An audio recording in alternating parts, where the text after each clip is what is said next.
नमस्कार दोस्तों, स्वागत है आपका मेरे चैनल स्टॉक मार्केट प्रोफेशनल पे। यस बैंक की कल लिस्टिंग होने वाली है और बहुत सारे इन्वेस्टर, बहुत सारे लोगों का ख्याल है कि जैसे ही ये लिस्टिंग होगी, थोड़ा सा अगर आपको ओपनिंग गेन मिलेगा तो वो लोग इस स्टॉक से एग्जिट करने के चक्कर में हैं। काफ़ी सारे कमेंट्स यहाँ पे आए हैं। लोगों ने पूछा है कि अगर इस स्टॉक को शॉर्ट टर्म के लिए रखा जाए तो क्या बेनिफिट दे सकता है, अगर इसको लॉन्ग टर्म में रखें तो कितने दिन के लिए रखना पड़ेगा, कितना गेन यहाँ पे इस स्टॉक से मिल सकता है। देखिए, इन सारी चीज़ों के बारे में बात होगी। साथ ही मैं आपको इस स्टॉक के बारे में, इस बैंक के बारे में कुछ फंडामेंटल इन्फॉर्मेशन दूंगा, जिससे आप लोगों को पता चलेगा कि ये जो बैंक है ये जिस तरीके की अभी हालत में है, जितनी खराब हालत में ये आज की डेट में आपको दिख रहा है, एक्चुअल में इस बैंक के अंदर काफ़ी अच्छी चीज़ें भी हैं जो कि अभी आज की डेट में सब लोग निगलेक्ट कर रहे हैं।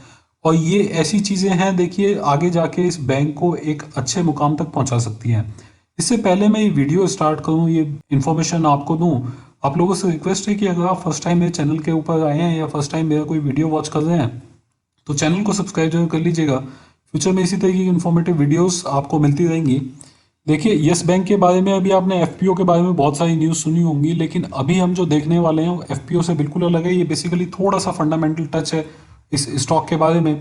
इससे पहले मैं स्टार्ट करूं, मैं आपको थोड़ा सा यहाँ पे स्टॉक प्राइस के ऊपर लेके चलता हूँ। 13.65 के आसपास यहाँ पे स्टॉक प्राइस आप देख रहे हैं, जो कि फ्राइडे को क्लोज हुआ था। और अगर इसका आप हाई देखेंगे पूरे दिन का, तो देखिए 14.4 के आसपास इसने डे हाई बनाया था। 13.65 के आसपास ये जो स्टॉक है ये बंद हुआ है, मतलब हमने जो डे लो है उसके पास ये स्टॉक बंद हुआ है। चार्ट पे भी यहाँ पे आप देख सकते हैं लगातार गिरावट आ रही है इस स्टॉक में, और ओपनिंग के बाद स्टॉक लगातार नीचे जाता है। ये हमने पिछले 4-5 दिन का ट्रेंड देखा है। लेकिन इस ट्रेंड के पीछे आप लोगों को पता है एफपीओ से जुड़ी न्यूज़ थी, जिसकी वजह से स्टॉक में इतनी भारी गिरावट देखने के लिए मिली। अभी ये जो स्टॉक है यहाँ पे लिस्ट होता दिखाई देगा। सबसे पहले मैं आप बता दूं कि देखिए, जो ग्रे मार्केट से इंडिकेशन आ रहे हैं, उम्मीद की जा रही है 13.5 रुपये तक भी ये स्टॉक लिस्ट हो सकता है। लेके 13 रुपये से 13 से लेके 13.5 के बीच में ये स्टॉक लिस्ट हो सकता है, ऐसी उम्मीदें लगाई जा रही हैं। उसके बाद होगा क्या, देखिए, इस स्टॉक में ये जो शेयर्स हैं ये लॉक इन में नहीं है, तो लॉक इन में नहीं है तो इन स्टॉक्स के ऊपर बिकवाली आ सकती है।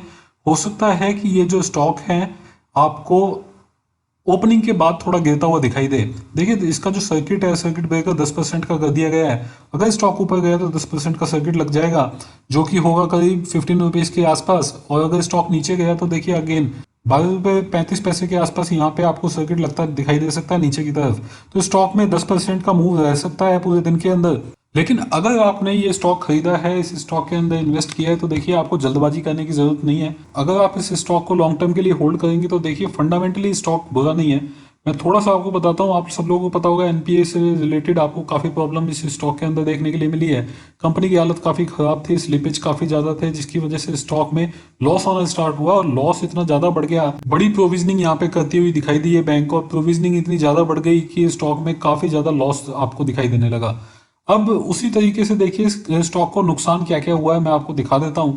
कंपनी की जो टोटल असेट है वो डिक्रीज हो गई, करीब 3,12,449 करोड़ के आसपास की असेट थी इस कंपनी की 31 मार्च 2018 को, जो कि घट के अभी आप देखेंगे 2,57,000 करोड़ के आसपास रह गई 31 मार्च 2020 को।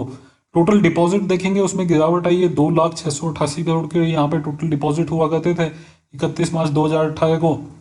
ये गिर के आपने देखा 31 मार्च 2020 को ये 1,05,000 करोड़ के आसपास रह गए, मतलब आधे रह गए हैं। अगर आप एडवांसेस देखेंगे और लोन्स देखेंगे, अगर आप इस कंपनी के 2,03,000 करोड़ से घट के ये जो लोन है ये भी आपको 1,71,000 करोड़ के आसपास दिखाई दे रहे हैं जो एडवांसेस हैं। और इसमें भी काफ़ी बड़ा अमाउंट आपको एनपीए का भी आप मान के चलिए। नेट प्रॉफिट अगर आप देखेंगे वो करीब 4,233 करोड़ हुआ करता था 2018 में, और 31 मार्च 2020 को इस कंपनी ने करीब 16,000 करोड़ से ज़्यादा का लॉस अपनी बैलेंस शीट के अंदर दिखाया है। कंपनी ने काफ़ी प्रोएक्टिवली काम किया है बैड लोन्स के ऊपर, और जितने भी एनपीएस हैं, स्लीपेज हैं, उनको अपनी बैलेंस शीट में लेके आए हैं, उनके ऊपर क्लैरिटी दी है और उनको एडमिट किया है कि ये स्लीपेज हैं या बैड लोन है। तो ये आपको इंडिकेशन देता है कि स्टॉक में अब जितनी भी चीज़ें हो रही हैं एथिकल हो रही हैं, जितना भी पास्ट में हुआ वो सब अब नहीं हो रहा है। जो भी चीज़ें अभी यहाँ पे चल रही हैं आपको क्लियर इन्फॉर्मेशन स्टॉक में आ रही है, इस कंपनी के अंदर आपको आती हुई दिखाई दे रही है। बैंक ने डिसाइड किया है कि अपना जो कवरेज रेशियो है उसको बढ़ाएंगे। देखिए एनपीए जितना है बैंक का, काफ़ी ज़्यादा एनपीए है, और उसके ऊपर भी ये जो अपना कवरेज रेशियो है उसको 74% के आसपास मेंटेन कर रहे हैं, जो कि आरबीआई की रिक्वायरमेंट से भी ज्यादा है। और इस कवरेज रेशियो को इनको और बढ़ाना पड़ेगा, जिसकी वजह से यहाँ पे जितना अमाउंट एफपीओ से आएगा कुछ अमाउंट यहाँ पे प्रोविजनिंग में भी डाला जाएगा। अब इस स्टॉक के बारे में कुछ पॉजिटिव चीजें देखते हैं। देखिए, इंडिया का one of the new generation private sector bank है। अगर आप इस कंपनी का इंटरफेस देखोगे, बैंकिंग इंटरफेस देखोगे, तो मैं आपको बताऊं, अगर आप में से किसी ने सिटी बैंक या स्टैंडर्ड चार्टर्ड बैंक या यूएस की किसी बैंक के साथ आपका अकाउंट होगा, तो आपको पता होगा कि इस बैंक का जो इंटरफेस है, बैंकिंग इंटरफेस है, वो उसी तरीके का है जैसे यूएस बैंक का है या फिर दूसरी बाहर की जो अच्छी बैंक्स हैं उनका होता है। देखिए, काफी महंगा इसने इंटरफेस यहाँ पे स्टार्ट किया था और इसी के देखा था, और बहुत सारे बैंक इस कंपनी को कॉपी कर रहे थे लेके 2016 से 2018 तक। तो ये जो इस कंपनी का जो इंटरफेस है और इस कंपनी की जो टेक्नोलॉजिकल एक एज है वो काफी अच्छी है, काफी काफी हेल्पफुल रही है इस कंपनी के परफॉर्मेंस में। देखिए, वो एक बड़ा एडवांटेज इस कंपनी के पास है। अगर इस कंपनी की प्रेजेंस देखेंगे 28 स्टेट के अंदर और करीब 8 यूनियन टेरिटरी के अंदर, मतलब पूरे इंडिया के अंदर अगर आप देखेंगे इस कंपनी की कवरेज है। इस कंपनी की बहुत सारी ब्रांचेज है। अगर आप ब्रांचेज वाइज देखें तो ये अभी भी बहुत बड़ी बैंक है।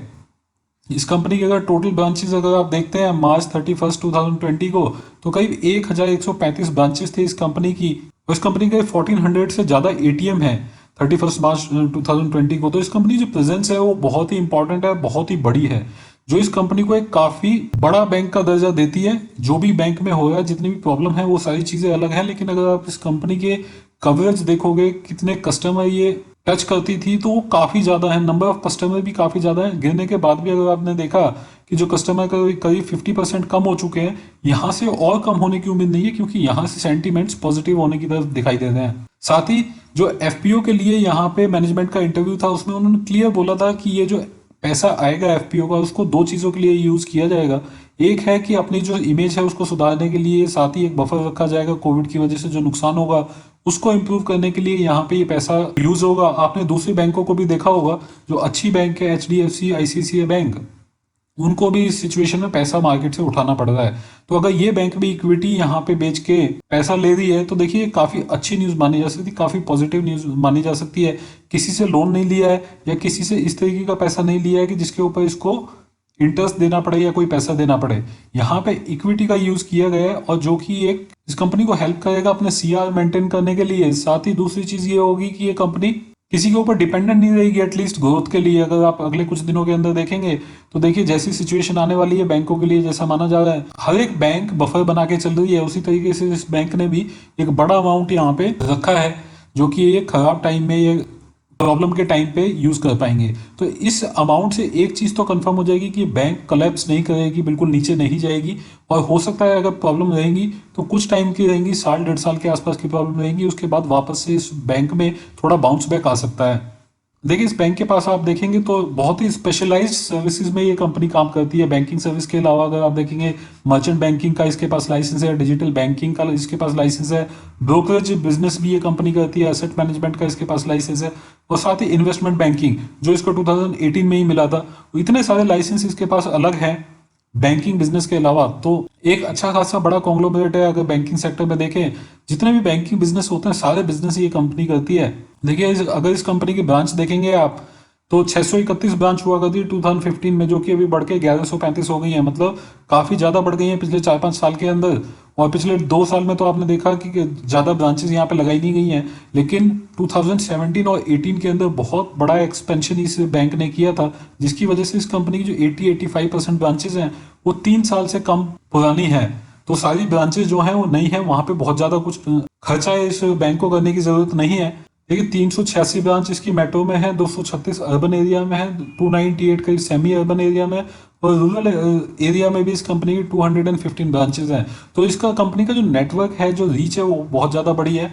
और एक बार इस कंपनी का बिजनेस ठीक ठाक हो गया, ये स्टॉक भी काफी अच्छा परफॉर्म कर सकता है। इस अमाउंट की वजह से कंपनी का कैपिटल एडिक्वेसी रेशियो भी बढ़ेगा, जो कि अभी आरबीआई के नॉर्म से कम चला गया है। वो आपको इस अमाउंट के आते ही कैपिटल एडिक्वेसी रेशियो इस कंपनी का अगले क्वार्टर में अच्छा होता दिखाई देगा। दोस्तों, ये थोड़ी सी इन्फॉर्मेशन थी जो इस कंपनी के थोड़ा फंडामेंटल्स के ऊपर थी। अगर आपको इन्फॉर्मेशन अच्छी लगी हो, वीडियो अच्छा लगा हो, तो चैनल को सब्सक्राइब कर लीजिएगा, वीडियो को लाइक कर दीजिएगा, और अगर कोई भी क्वेश्चन है तो कमेंट बॉक्स में लिख के मुझे बताइए। अभी के लिए दोस्तों इतना ही। Thank you very much, take care, bye bye.